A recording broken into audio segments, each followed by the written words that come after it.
So mga tol, naganap na nga po kanina ang final press conference sa pagitan ni Gervonta Tank Davis versus Frank Martin. At 3 araw na nga lang po, magaganap na ang bigating laban na yan sa MGM Grand Garden Arena Las Vegas. Katulad nga po ng inaasahan ng karamihan na magbabangayan na naman ang dalawa sa press con. Ganyan nga po ang nangyari. Nagkainitan po sila mga tol nang magbitaw sila ng maiinit na salita. Lalong-lalo na noong balikan nila ang naging sparring nila dati.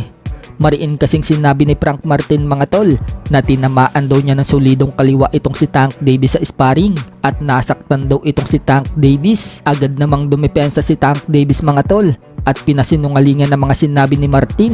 Wika pa ni Tank Davis, wala naman daw kalakas-lakas ang suntok ni Frank Martin at wala daw itong nagawa sa kanya. Sa inis pa nga po ni Tank Davis mga tol, nilapitan niya si Frank Martin para ipaalam sa gabi ng laban nila na tinitiyak niya umanong wawasakin niya ang mukha ni Frank Martin. Inasar-asar pa ni Tank Davis si Frank Martin. Buwelta naman ni Frank Martin mga tol, patutulugin umano niya itong si Tank Davis. Bukod dyan mga tol, binanatan din po ni Tank Davis itong si Errol Spence Jr. na nandoong kasama ni Frank Martin. Sumama lang daw itong si Spence kay Frank Martin para makakuha daw ng porsyento sa kikitain. Kailangan na kailangan daw kasi ng pera ngayon ni Spence, kaya nandiyan daw siya.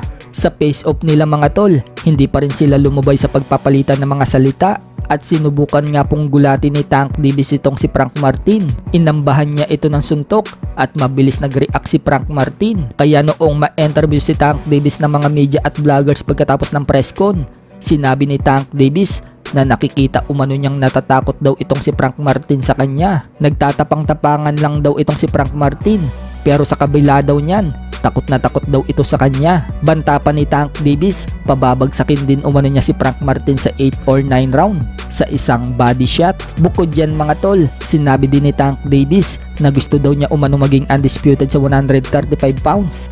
Isang stepping stone umano itong si Frank Martin para magawa daw niya yan.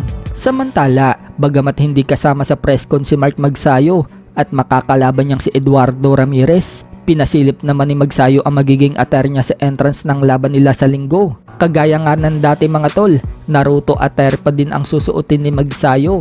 Inaasahan ngayon ng mga fans na pababagsakin ni Magsayo ang kalaban at mukhang gagawin naman yan ni Magsayo mga tol dahil binanggit niya na ipapakita umano niya ang lakas niya sa 130 pounds katulad ng ginawa niya sa huling laban niya kung saan pinatulog niya itong si Isaac Abilar. So ibig sabihin mga tol, patutulugin din niya itong si Ramirez. Sa kabilang banda naman mga tol, hanggang ngayon nga po, hindi pa po ina-announce ng kampo ni General Casimero kung kailan at sino ang makakalaban. Pero sa latest post po ni Casimero mga tol sa kanyang social media account, nagbigay siya ng clue kung sino ang makakalaban niya ngayong taon na ito. Ayon kay Casimero mga tol, isa umano dyan sa pinost niya sa mga nakarank ang makakalaban niya at wala umanong talo ang makakalaban niya. So lumalabas mga tol na 4 lang dyan ang walang talo. Una, si Naoya Inoue. Pangalawa, si Sam Goodman. Pangatlo, si Liam Davis. At pang-4, itong si Alan Picasso. So sino kaya dyan sa 4 na yan na makakalaban ni Casimero? Ano sa tingin nyo mga tol?